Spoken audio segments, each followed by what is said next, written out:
OBC समाजाचा एल्गार मेळावा, या मेळाव्यासाठी ओबीसी बांधव मोठ्या प्रमाणात उपस्थित आहे। या बांधवांना आपण थोडस आरक्षणाबद्दल चौकशी करूया। बोला सर, आरक्षणाबद्दल आपलं काय मत आहे? ओबीसीचं आरक्षण संरक्षण राहावं म्हणून आम्ही आटपाडी ते पंढरपूर संविधानाची पालखी घेऊन आम्ही या ठिकाणी ओबीसीच्या आरक्षणाच्या हक्काचं संरक्षण टिकलं पाहिजे।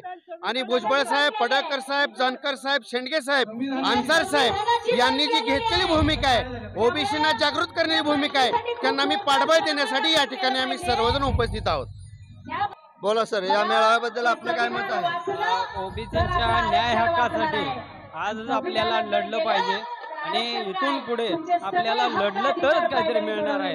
आणि आज जो भुजबळ साहेबांचा एल्गार मेळावा होतोय, आम्ही सांगली जिल्ह्यातून आम्ही या ठिकाणी आलेलो आहे आणि आम्ही भुजबळ साहेबांच्या पाठीशी आम्ही ठामपणे उभा आहे आणि आम्हाला हे आरक्षण वाचवायचं आहे आणि त्यासाठीच आम्ही लढतोय आणि भुजबळ साहेबांच्या पाठीमागे आम्ही ठामपणे उभा आहे।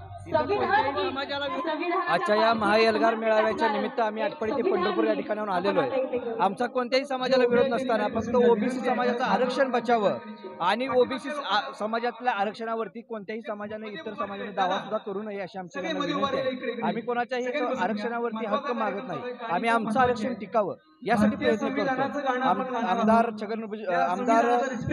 नामदार छगनरावजी भुजबळ साहेब आणि आमदार गोपीचंद पडळकर साहेब यांच्या समर्थनार्थ आम्ही आज या ठिकाणी आणि सर्व ओबीसीच्या नेत्यांच्या ओबीसी मेळावा, ओबीसी समाजाचा एल्गार मेळावा, या मेळाव्याच्या संदर्भात ओबीसी बांधवांशी थोडीशी चर्चा, आरक्षणाबद्दल त्यांचे काय मत आहे हे जाणून घेऊया।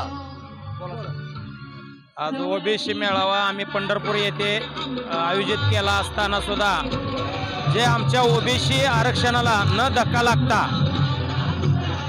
आमच्या ओबीसी आरक्षणासाठी कुठल्याही प्रकारचा न धक्का गालबोट न लागता यांना जे काय असेल ते करावं। जर ओबीसींना, भटक्या विमुक्तांना, कोळी, रामोसी, भिल्ल, वडार या पेंढारी, धनगर आणि बंधारी या सगळ्या लोकांना एकत्रित करून स्वतःच्या सैन्याची फलटण उभा केली आणि स्वतःचं राज्य स्वतः निर्माण केलं। आणि आज त्याच दिवशी महाराष्ट्रातला सगळा ओबीसी माननीय छगन भुजबळ साहेबांच्या नेतृत्वामध्ये राज्याभिषेक करण्याची तयारी करतोय आणि त्याची सुरुवात पंढरपूर मधून होते।